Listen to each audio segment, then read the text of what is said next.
Apakah kalian pernah mendengar soal ketuban pecah dini? Dan sebenarnya apa sih tindakan yang bisa kita lakukan kalau misalnya kita mengalami ketuban pecah dini?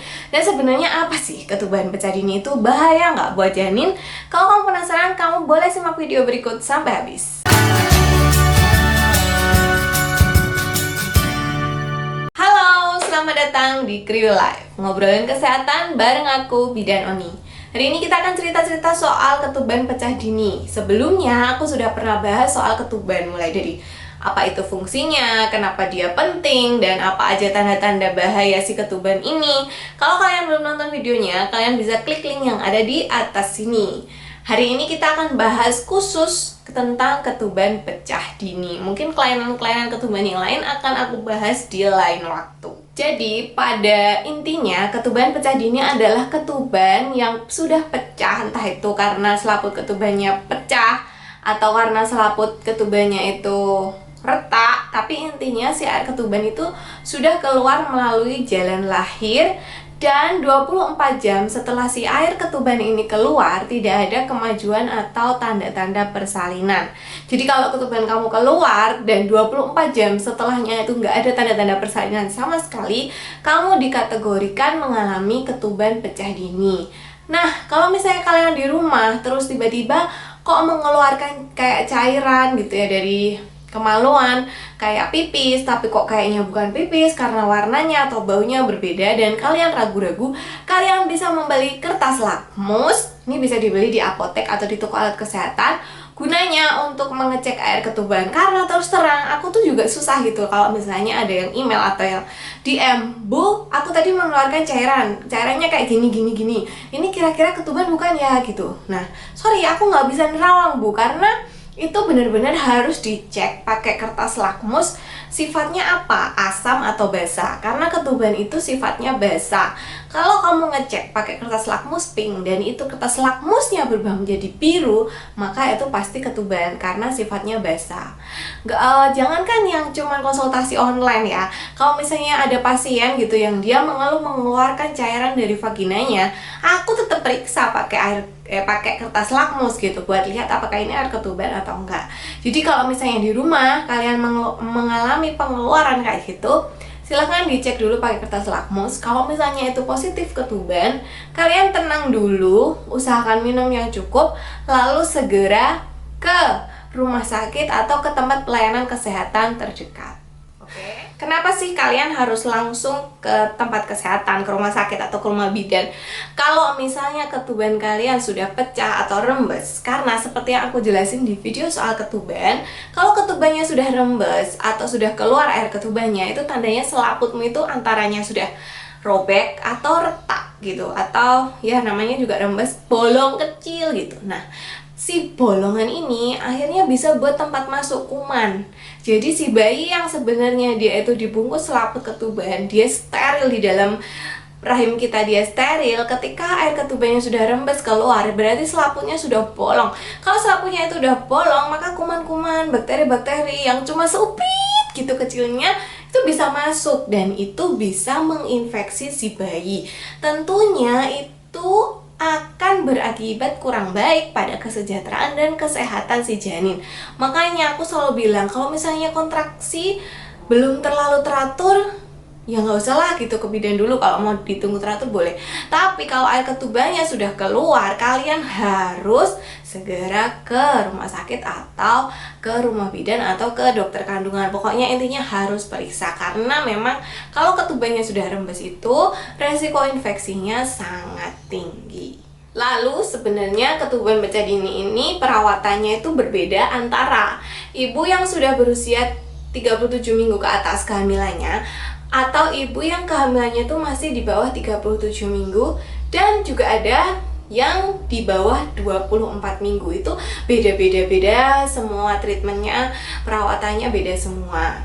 Kita akan bahas satu-satu ya. Yang pertama, kalau misalnya usia kehamilanmu sudah di atas 37 minggu, itu sebenarnya artinya bayimu itu sudah siap untuk dilahirkan. Jadi kalau bayi sudah berusia 37 minggu, itu sebenarnya dia sudah siap, ready lahir kapan aja, walaupun nggak ada HPL-nya, nggak pas di hari HPL-nya, walaupun HPL-nya mungkin masih 3 minggu lagi. Karena HPL itu hanya hari perkiraan lahir. Jadi kalau misalnya bayimu udah 37 minggu, itu berarti sudah siap dilahirkan. Nah, kalau ketubanmu itu rembes atau pecah di usia 37 minggu, biasanya dokter atau bidan akan memantau dalam 24 jam ada nggak nih tanda-tanda persalinan. Kalau misalnya nggak ada tanda-tanda persalinan, biasanya kehamilannya akan diakhiri. Jadi akan dilahirkan, entah itu diinduksi atau disesar. Itu tergantung kondisi janinnya. Tapi kalau misalnya 37 minggu ketubannya udah pecah dan banyak, dan kemudian diperiksa denyut jantung bayinya, ternyata denyut jantung bayinya itu sudah mulai kurang baik, ya pasti akan diakhiri saat itu. Tapi intinya kalau misalnya kalian usia kehamilan sudah 37 minggu itu mengalami ketuban pecah dini atau KPD, biasanya kehamilannya akan diakhiri. Diakhirinya kapan? Apakah nunggu 24 jam ataukah segera saat itu? Semua tergantung apakah janinnya itu denyut jantungnya bagus, atau apakah air ketubannya itu jernih atau bercampur mekonium atau bercampur darah.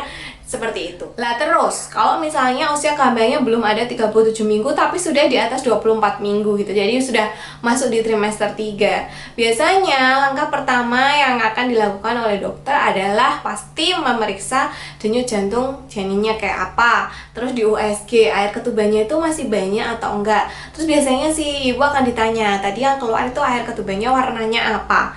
Karena warna air ketuban itu akan sangat mempengaruhi. Aku sebenarnya juga udah pernah bahas di video ketuban, makanya kalian bisa nonton supaya lebih jelas ya. Kalau misalnya air ketubannya itu berwarna hijau, itu berarti bayinya sudah di dalam, itu sangat berbahaya karena nanti nya bisa kehirup si bayi lagi dan akan mengganggu pernafasan. Kalau misalnya air ketubannya kok warnanya pink, berarti itu bercampur darah, berarti itu juga ada something. Tapi kalau misalnya air ketubannya jernih, oke, itu berarti masih bisa dilakukan tindakan-tindakan yang bisa membantu supaya mengurangi resiko infeksi di dalam kandungan. Kalau misalnya air ketubannya jernih, denyut jantungnya bagus, air ketubannya di OSG masih banyak, itu biasanya dokter akan memberikan suntikan kortikosteroid yang disuntik ibunya supaya membantu pematangan paru-paru bayi. Jadi harapannya kalau misalnya kepepet, ternyata kehamilan ini tidak bisa dipertahankan, si bayi itu sudah matang paru-parunya, jadi dia bisa survive, bisa hidup di luar kandungan kayak gitu. Jadi kalau misalnya usia kehamilan ketika kamu mengalami ketuban pecah dini ini antara 24 minggu sampai 37 minggu, biasanya kalian akan diminta untuk disuntik kortikosteroid, lalu diminta untuk rawat inap di rumah sakit supaya lebih mudah dan lebih terkontrol lagi denyut jantungnya, tanda-tanda infeksi. Lalu biasanya kalian akan diminta bed rest, terus biasanya dipasang infus untuk mempercepat penambahan air ketuban, diminta untuk makan nutrisi yang baik, dan biasanya akan dikasih antibiotik untuk mencegah terjadinya infeksi. Kalau misalnya ibunya merasa demam, terus suhunya memang tinggi, terus ketubannya kok lama-lama jadi tadinya jernih ya, terus jadi berubah warna menjadi kehijauan, agak kecoklatan, itu biasanya kehamilannya akan diakhiri juga gitu. Jadi mempertimbangkan mana sih yang resikonya paling sedikit kayak gitu. Nah, kalau misalnya ketuban pecahnya di bawah usia 24 minggu, itu sebenarnya chance untuk bisa mempertahankan kehamilan itu tidak begitu besar. Karena satu, bayinya masih terlalu kecil baik dari segi ukuran maupun usianya, dan kalaupun disuntik kortikosteroid itu tetap aja ketika dia lahir beratnya pasti sangat kurang sekali. Jadi kemungkinan untuk bertahan hidup di luar kandungan itu kecil gitu. Jadi kalau biasanya kalau di bawah 24 minggu itu dokter akan berkonsultasi langsung kepada ibunya untuk ngasih tahu ini kira-kira kalau dilanjutin nanti resikonya kayak gini, kalau misalnya diakhiri resikonya kayak gini gitu ya. So, ketuban pecah dini itu memang harus mendapat perhatian dari si ibu. Makanya kalian, ibu-ibu hamil itu sebaiknya punya kertas lakmus. Kalau misalnya merasa kertas lakmusnya terlalu mahal atau belinya kebanyakan nanti muspro, bolehlah ya dibagi-bagi gitu. Mungkin kalian punya temen satu kelas hamil, atau sama-sama sering ketemu periksa, atau misalnya punya komunitas ibu hamil, atau misalnya temennya juga ada yang hamil, diajak joinan aja. Sebenarnya kertas lakmus ini sangat murah sekali, tapi manfaat manfaatnya juga sangat besar. Jadi kalau misalnya ada keluar sesuatu itu kalian bisa langsung cek, oh ini ketuban, oh ini bukan. Nah kalau ketubannya ternyata sudah rembes atau pecah, segera ke rumah sakit untuk periksa. Apalagi kalau misalnya ibu dibarengi dengan demam, menggigil, perutnya terasa nyeri, kayak kenceng, terus keluar perdarahan juga. Nah apalagi itu harus segera periksa.